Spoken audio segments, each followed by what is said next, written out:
make the situation worse. That's the dilemma that the UK faces, that the Eurozone faces, that America faces. So what I've been trying to argue for the last few years in America is we should have a 10-year plan to reduce our debt that should trigger ever more steeply as economic growth returns. Then you're blocking the rise of high interest rates. If you do it too soon, what happens? You just stay flat because you cannot possibly, no matter how much you cut spending or raise taxes, revenues will still drop and your deficits will go up, because once interest rates are below the rate of inflation, that tells you that there's not enough private activity, and the public sector has to do something to keep trying to spark economic growth. When private activity takes off, there'll be more demand for capital, interest rates will rise, you can worry about the deficit. So the markets say, no, no, no, you have these unsustainable debts. We want to see that you're serious. Well, you can show them that you're serious, but if you act like you are before the time comes, all you do is make the debt worse.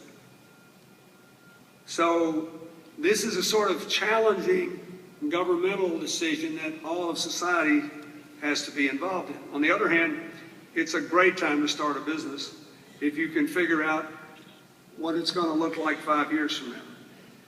When things are bad, it's a good time to move. If you're gifted with the ability to have a good sense of what will be needed when things aren't so bad anymore. So in that maelstrom, we need more innovators. We need more people who can imagine a future that is different from the past. Not people that are just focused on fixing something that happened yesterday so it doesn't happen again.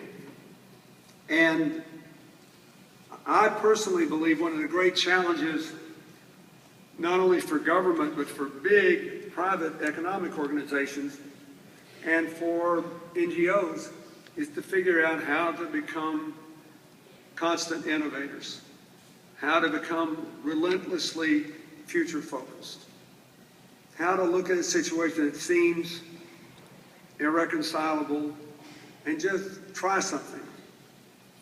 The great thing I like about being in the position I'm in now with an NGO is, unlike a business, I don't have to answer to my investors, but I'm not a public company.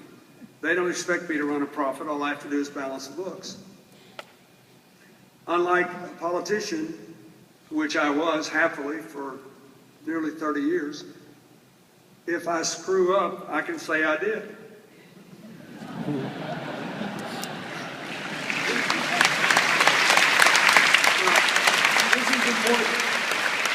We should start rewarding politicians for saying, I tried this, it didn't work, I failed, I stopped, now let's do something else. I wish there was